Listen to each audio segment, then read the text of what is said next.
എല്ലാവർക്കും നമസ്കാരം.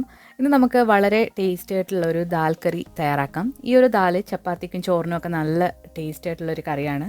അപ്പോൾ വളരെ ഈസിയാണ് തയ്യാറാക്കി എടുക്കാൻ. ഒരുപാട് മസാലപ്പൊടികളൊന്നും ഇല്ല, പക്ഷേ ടേസ്റ്റ് വളരെ നല്ലൊരു സ്പെഷ്യലായിട്ടുള്ള ഒരു ടേസ്റ്റാണ്. അപ്പോൾ ഈ ഒരു കറി എന്ന് പറയുന്നത് എൻ്റെ അമ്മയും അമ്മൂമ്മയൊക്കെ സ്ഥിരമായിട്ട് വീട്ടിൽ വെക്കുന്നൊരു കറിയാണ്. അപ്പോൾ ഈ ഒരു രീതിയിൽ നിങ്ങൾ കറി വെച്ച് നോക്കുകയാണെങ്കിൽ നിങ്ങൾ പിന്നെ ഇങ്ങനെ ഉണ്ടാക്കും.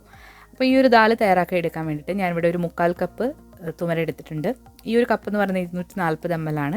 തുവരയ്ക്ക് പകരം നിങ്ങൾക്ക് തൊലി കളഞ്ഞ ചെറുപയറോ അല്ലെങ്കിൽ മസൂർ ദാലോ നിങ്ങൾക്ക് എടുക്കാവുന്നതാണ്.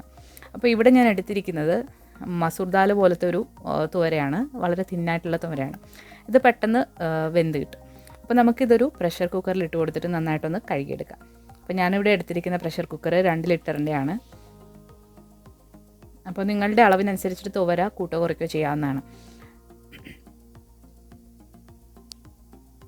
അപ്പോൾ നമ്മൾ ഈ തുവര നന്നായിട്ട് കഴുകി എടുത്തിട്ടുണ്ട്.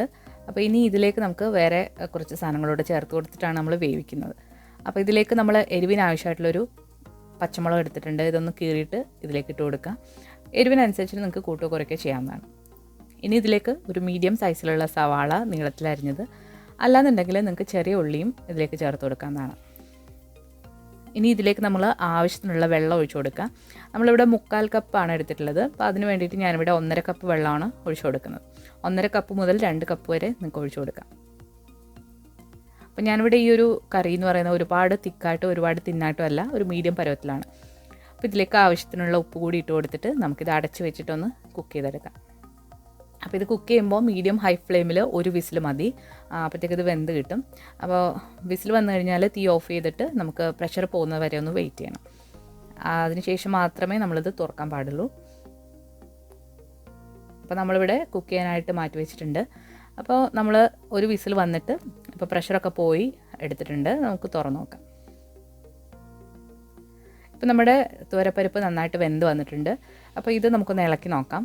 അപ്പോൾ ഇതിൽ ഒതുക്കം വെള്ളമില്ല. അപ്പോൾ വെള്ളം വേണമെന്നുണ്ടെങ്കിൽ നിങ്ങൾക്ക് ചേർത്ത് കൊടുക്കാം. അപ്പോൾ നിങ്ങൾ 2 കപ്പ് വെള്ളം എടുക്കുകയാണെങ്കിൽ കുറച്ചുകൂടെ ലൂസായി കിട്ടും. ചിലർക്ക് ദാൽ ഒരുപാട് കട്ടിയിലിരിക്കുന്നതാണ് ഇഷ്ടം, ചിലർക്ക് കുറച്ച് ലൂസായിട്ട്. അപ്പോൾ അതനുസരിച്ചിട്ട് നിങ്ങൾ വെള്ളം വെച്ച് കൊടുക്കുക. അപ്പോൾ ഞാനിവിടെ ഒരു 1/2 കപ്പ് വെള്ളം കൂടി ഇതിലേക്ക് ഒഴിച്ച് കൊടുത്തിട്ടുണ്ട്. അപ്പോൾ ഇനി ഇത് നമുക്ക് എങ്ങനെയാണ് ദാലാക്കി എടുക്കുന്നത് നോക്കാം. അപ്പോൾ ഇതിലേക്ക് മെയിനായിട്ട് വേണ്ട ചേരുവ എന്ന് പറയുന്നത് വെളുത്തുള്ളിയാണ്. ഇതിൽ ഇഞ്ചി നമ്മൾ ചേർക്കില്ല. അപ്പോൾ ഇഞ്ചി ചേർത്താൽ ഇതിൻ്റെ ടേസ്റ്റേ മാറിപ്പോവും. അപ്പോൾ ഇഞ്ചി നിങ്ങൾ ചേർക്കരുത്. വെളുത്തുള്ളി ഇതുപോലെ 5-6 അല്ലി പൊടിയായിട്ട് അരിഞ്ഞെടുത്തിട്ടുണ്ട്. അതുപോലെ കുറച്ച് സവാളയും പൊടിയായിട്ട് അരിഞ്ഞെടുത്തിട്ടുണ്ട്. സവാളയ്ക്ക് പകരം ചെറിയ ഉള്ളി എടുക്കാവുന്നതാണ്. പിന്നെ വേണ്ടത് ഒരു വലിയ തക്കാളിയാണ്, നന്നായിട്ട് പഴുത്തത്. അതും ചെറിയ കഷ്ണങ്ങളാക്കി അരിഞ്ഞു വെച്ചിട്ടുണ്ട്. അപ്പോൾ നമ്മളിത് കുറച്ച് എണ്ണയിലാണ് തയ്യാറാക്കി എടുക്കുന്നത്. ഞാനിവിടെ 1 ടേബിൾ സ്പൂൺ വെജിറ്റബിൾ ഓയിലാണ് ഒഴിച്ചു കൊടുത്തിട്ടുള്ളത്. അപ്പോൾ എണ്ണ ഒന്ന് ചൂടായി വരുമ്പോഴത്തേക്ക് ഇതിൽ ഒരു 1/4 ടീസ്പൂൺ കടുക് പൊട്ടിക്കാം. അപ്പോൾ കടുകും ജീരകവും ഞാനിവിടെ ചേർക്കുന്നുണ്ട്. അപ്പോൾ ജീരകം കടുക് പൊട്ടിയതിന് ശേഷം ഒരു 1/4 ടീസ്പൂൺ ഇട്ട് കൊടുക്കുക. നിങ്ങൾക്ക് ഏതെങ്കിലും ഒന്ന് ചേർക്കുന്നെങ്കിൽ ചേർത്താൽ മതി. പക്ഷേ ജീരകം ഇടുമ്പോഴാണ് ഈ ഒരു ദാലിന് പ്രത്യേക ഒരു ടേസ്റ്റ് കിട്ടുക.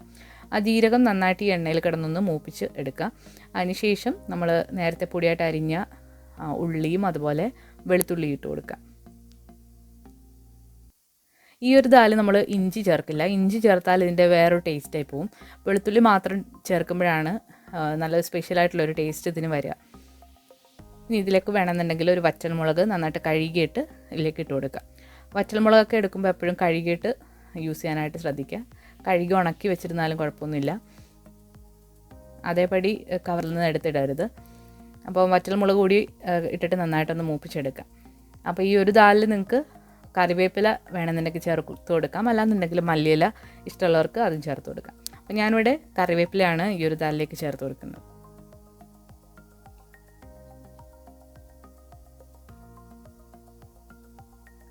അപ്പോൾ കറിവേപ്പിലയും കൂടി ഇട്ടിട്ട് നന്നായിട്ടൊന്ന് വഴറ്റിയെടുക്കാം. അപ്പോൾ കറിവേപ്പില ഞാൻ നാട്ടിൽ നിന്ന് വന്നപ്പോൾ കൊണ്ടുവന്നതാണ്. അപ്പോൾ ഇത് കേടാകാതിരിക്കാൻ വേണ്ടി സിപ്ലോക്ക് കവറുകളിലാക്കിയിട്ട് ഫ്രീസറിലാണ് വെക്കുന്നത്. അപ്പോൾ നല്ല ഫ്രഷ് ആയിട്ട് നല്ല ഗ്രീൻ കളറിൽ തന്നെ ഇരിക്കും. അപ്പോൾ എല്ലാം ഒന്ന് മൂത്ത് വന്നു കഴിഞ്ഞാൽ ഇതിലേക്ക് ഒരു 1/4 ടീസ്പൂൺ മഞ്ഞൾപ്പൊടി ഇട്ട് കൊടുക്കുക. പിന്നെ ഇതിലേക്കൊരു 1.5 ടീസ്പൂൺ മുളക് പൊടി, അതായത് കാശ്മീരി മുളക് പൊടിയാണ്. അപ്പോൾ ഇതിൽ നമ്മൾ മഞ്ഞൾപ്പൊടിയും മുളക് പൊടിയും മാത്രമേ ഇടുള്ളൂ. ഇതിൽ മല്ലിപ്പൊടിയോ ഉലുവ കായം അതൊന്നും ഇടില്ല. മുളക് പൊടിയും മഞ്ഞൾപ്പൊടിയും മാത്രം ഇടാൻ പാടുള്ളൂ. മല്ലിപ്പൊടി ഇട്ടാൽ ഇതിൻ്റെ ടേസ്റ്റേ മാറിപ്പോവും. അപ്പോൾ അതുപോലെ ഇഞ്ചി ഇടരുത്. അപ്പോൾ ഇത് നന്നായിട്ടൊന്ന് മൂപ്പിച്ചെടുക്കുക. അപ്പോൾ ഇത് നന്നായിട്ട് മൂത്ത് വന്നിട്ടുണ്ട്. ഇതിലേക്ക് ഇനി നമ്മൾ തക്കാളി അരിഞ്ഞിട്ട് കൊടുക്കാം. അപ്പോൾ തക്കാളി കൂടി ഇട്ടിട്ട് നന്നായിട്ടൊന്ന് വഴറ്റിയെടുക്കാം. ഈ ഒരു സമയത്ത് കുറച്ച് ഉപ്പും കൂടി ഇട്ട് കൊടുക്കാം.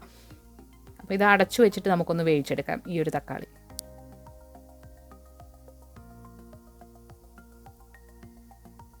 തക്കാളി നിങ്ങൾക്ക് കൂട്ടോ കുറയ്ക്കുകയോ ചെയ്യാവുന്നതാണ്. കൂടുതൽ എടുക്കുമ്പോൾ ഒന്നുകൂടെ നല്ല ടേസ്റ്റാണ്. അപ്പോൾ ഇനി ഇത് അടച്ചു വെച്ചിട്ട് നമുക്കൊന്ന് വേവിച്ചെടുക്കാം. ഇപ്പോൾ തക്കാളി നന്നായിട്ട് വെന്ത് വന്നിട്ടുണ്ട്. ഇതിന് തവി വെച്ചിട്ട് നന്നായിട്ടൊന്ന് ഉടച്ചു കൊടുക്കാം.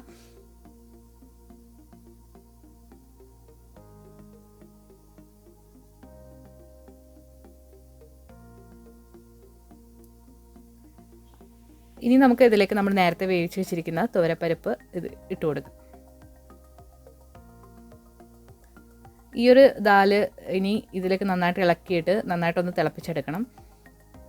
അപ്പോൾ ഇത് കുറച്ച് കുറുകിയിട്ടുള്ള ഒരു പരുവത്തിലാണ് ഉള്ളത്. അപ്പോൾ ഇങ്ങനെ എടുക്കുമ്പോഴും നല്ല ടേസ്റ്റാണ്. നിങ്ങൾക്ക് കൂടുതൽ ലൂസായിട്ട് വേണമെങ്കിൽ അതിനനുസരിച്ചിട്ട് വെള്ളം ചേർത്ത് കൊടുക്കാം. അപ്പോൾ ഈ ദാല് ഒന്ന് തിളയ്ക്കുന്നവരെ നമുക്കൊന്ന് വെയിറ്റ് ചെയ്യാം. ഇതിലേക്ക് വേണമെന്നുണ്ടെങ്കിൽ നിങ്ങൾക്ക് ടേസ്റ്റ് കൂടാൻ വേണ്ടിയിട്ട് അവസാനം 1 ടീസ്പൂൺ ബട്ടറോ അല്ലെങ്കിൽ നെയ്യോ ചേർത്ത് കൊടുത്താൽ ഈ ഒരു ദാലിൻ്റെ ടേസ്റ്റ് സ്പെഷ്യലാകും. അപ്പോൾ നമ്മൾ മിക്കവാറും ചപ്പാത്തിയുടെ കൂടെ ആണല്ലോ ദാലൊക്കെ തയ്യാറാക്കുന്നത്. അപ്പോൾ ഒരുപാട് എണ്ണയിൽ തയ്യാറാക്കാതിരിക്കുന്നതാണ് നല്ലത്. അപ്പോൾ നമ്മുടെ ദാല് ഇവിടെ റെഡി ആയിട്ടുണ്ട്. നമുക്കൊരു സെർവിങ് ബൗളിലേക്ക് മാറ്റാം. നല്ല സൂപ്പർ ടേസ്റ്റിലുള്ള ഒരു ദാലാണ്. ഈ ഒരു ദാല് ചപ്പാത്തിയുടെ കൂടെ മാത്രമല്ല ചോറിൻ്റെ കൂടെയും കഴിക്കാനായിട്ട് നല്ല ടേസ്റ്റാണ്. അടുത്ത ദിവസം ഇരുന്നാലും നല്ല ടേസ്റ്റി ആയിട്ടുള്ള ഒരു ദാലാണ്. അപ്പോൾ എല്ലാവരും ട്രൈ ചെയ്ത് നോക്കുക. വളരെ സിമ്പിളാണ്. ബാച്ചിലേഴ്സിനും അതുപോലെ തന്നെ എല്ലാവർക്കും ട്രൈ ചെയ്യാൻ പറ്റിയ ഒരു അടിപൊളി ദാലിൻ്റെ റെസിപ്പിയാണ്. തീർച്ചയായിട്ടും എല്ലാവരും ഈ രീതിയിലൊന്ന് ട്രൈ ചെയ്ത് നോക്കിയിട്ട് നിങ്ങളുടെ അഭിപ്രായങ്ങളൊക്കെ കമൻസിലൂടെ അറിയിക്കുക.